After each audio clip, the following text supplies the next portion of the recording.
Okay, so ladies and gentlemen, I think there's a fair risk of me becoming resident mannequin on this review actually, because Mark is literally so enthusiastic about this bike. That's the F900R from BMW.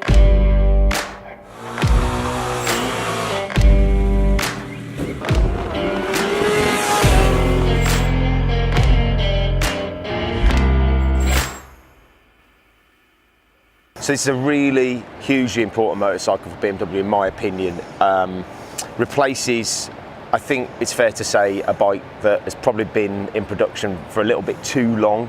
They introduced the original F800R in 2009. That is a 10-year-old bike now, and I don't think BMW would complain too much if we suggested it was getting a bit long in the tooth. And of course, when you see that, because it's sort of like fallen out of like interest, really, I think. Oh yeah, and you know, that's reflected in the kind of offers that BMW have been rolling out of late on that particular motorcycle. I mean, safe in the knowledge they knew the new one was coming, but yeah, a very, very important motorcycle.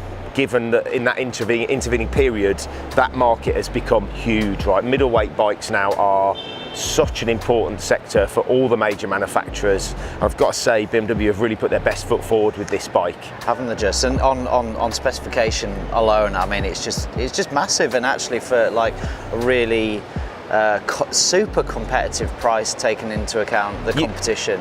Every time we've looked and talked about this bike, because obviously we saw this bike for the first time in Italy 2 weeks ago at EICMA.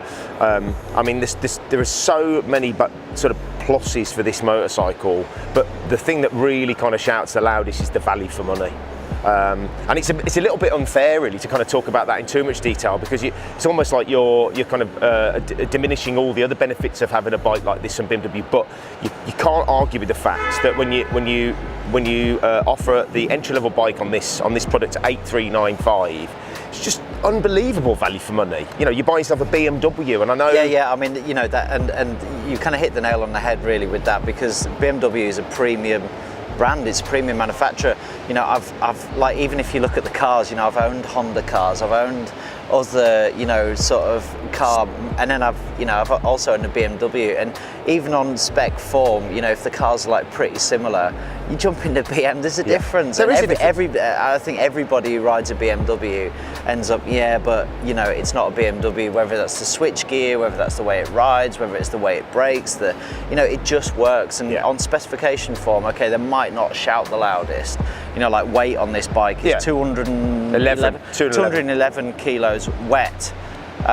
But it will be 211 kilos wet. I mean, some of the manufacturers, I think they take them into outer space when they weigh them. Yeah. And of course, when it's in a gravity box. Yeah, exactly.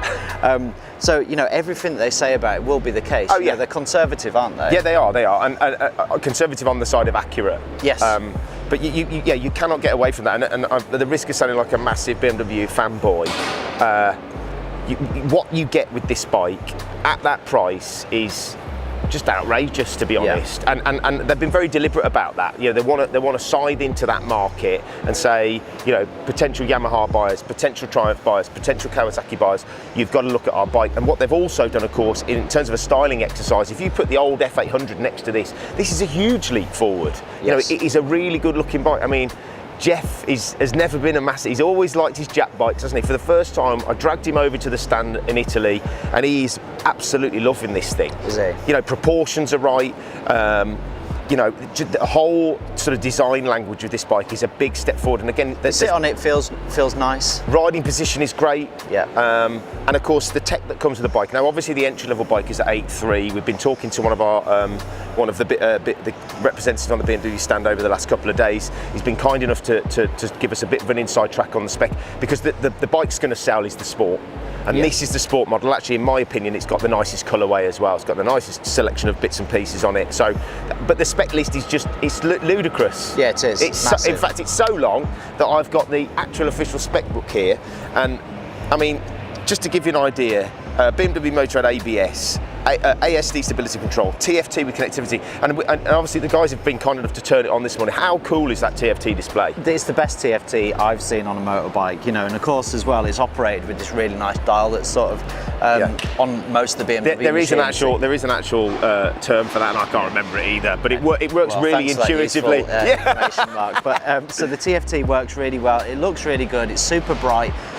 works really well. You've even got a lap timer on this, which I think is just like... Well, it's got lean angle sensor. Yeah. It's got brake pressure sensor, so it tells you how much lever pressure you're applying. Yeah. Lap timer. The connectivity means that you can run sat nav through it. You can run your phone as through standard. it. Yeah, as standard. That's really great. I think that's so cool. You just have to have the BMW app on your phone. It will connect. Yeah, yeah. It's got the Sport. He also said has got automatically adjusting suspension, which I think for like £9.5 which is what it's going to cost. Yeah. So retail price 9,485 on this bike. I can't think of any other of the competitors that are sort of doing that level of tech for this price, and then you chuck into the account that's a BMW and it's going to, you know, do what it says on the tin. You know, this is going to be a really hot seller, and I think a lot of our sort of audience and customers are going to be seriously interested in this bike. I've got to say, you know, as I mentioned before, at the risk of us kind of going round and round, it is a crucial sector. You know, this is a very, very important motorcycle, in my opinion, for BMW, and I genuinely feel that they're offering a really, really competitive product right now. Yeah. Because this market is so competitive. You know, you look at the equivalent bikes out there. There's some fantastic machinery. You know, we've already been onto KTM looking at their new 890. Like you quite rightly said, Triumph 765 is a very, very well received motorcycle. Kawasaki make a very good middleweight bike. You know, there's so many good products out there. How do you differentiate yourself? Well, I've got to say BMW have done made a very good effort of that. So it's got 105 horsepower, twin. It's a parallel twin. So the engine has been lifted out of the old bike, but it's a vastly different engine. Really great amount of power for a bike like this, in my opinion. It's about the perfect. I know we've talked a lot about hyper naked, super naked.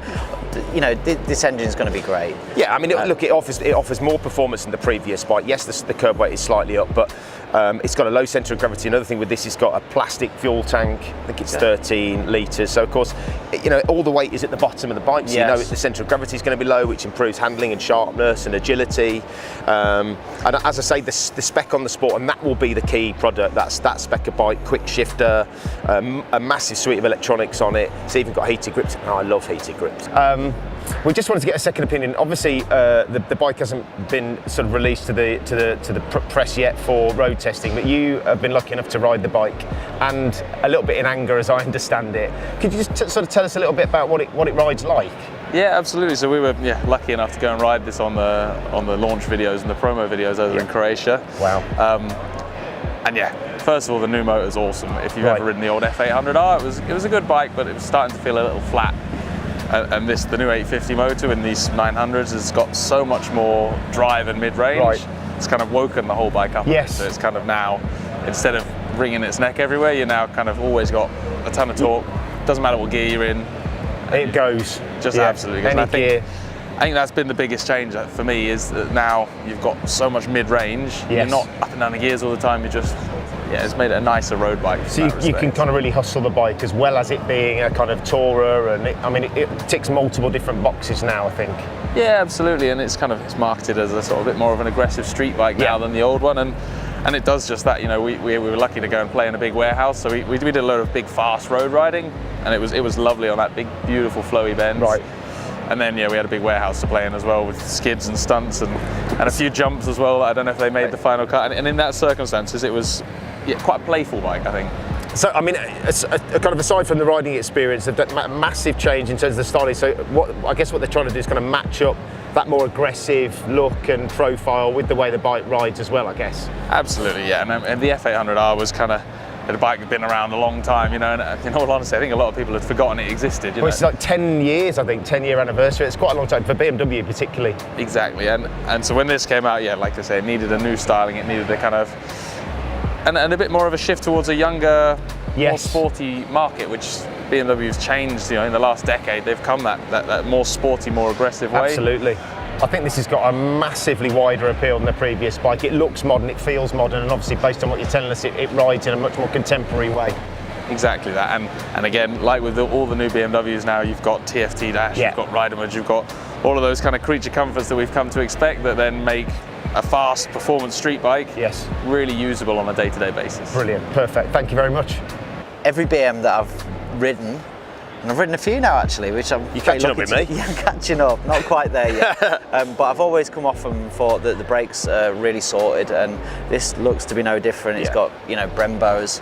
So we can assume that that will be the same deal. Yeah. It's got S21 Bridgestone tyres, Yeah. which are a really good tyre. They're the same ones fitted to that Husqvarna Vitpillen 701. Yeah. Really great in the dry. Yes. I think, you know, there's probably slightly stickier options in the cold and wet, but in the dry they're absolutely fantastic. Well, look, here's a thought, Mark, right? So I know I've just mentioned Vitpillen 701, yeah, and I've been riding it for a month, and that has probably been my favourite bike the whole year. Yeah. Right. But Stop that talking now, about it at now. 2020, that's going to be $9,000. Yeah. How do you think, you know, when you're talking about the sport variant with all its rider modes, with another 35 horsepower, for it's interesting, basically isn't it? another 500 quid. I mean, It's this is interesting. really a great value bike. You can't underestimate that. Do you know what? I mean, the bottom line here is it's a great time to think about buying a new bike, upgrading your existing bike. If you're new to the motorcycle world and you're thinking about a middleweight bike, you are spoiled for choice right now. There is so much good product on the market. Yeah. You know, all of these new products have been released because of the Euro. You know, now because they've got their heads around Euro 5 legislation, and as a result, you know, we're seeing more powerful bikes, we're seeing lighter bikes, we're seeing phenomenal value bikes, and this to me is very much in kind of encapsulates all of those things. Yes. And you know that I'm in the market. I'm always in the market for a new bike. Man. I can't help myself. And you know, I mean, ultimately, I'm probably looking at changing in 12 months. But in the interim, I'm going to definitely want to ride this bike. Definitely want to try it, and it is a serious contender for me. What's also interesting, of course, is that this kind of sister brother bike, the XR, has just been launched as well. I know we're going to talk about that in another video. So that you've got a couple of, this platform is creating a couple of different really interesting options for, you know, new buyers, potential buyers in the market for a middleweight style of motorcycle. So I hope you've enjoyed that little first look at the F900R from BMW. Please like, please comment. We'd love to hear what you think about this bike, and I think we both know that this is going to be an important bike for 2020. No doubt. So please subscribe to the channel too, and we'll see you on the next video.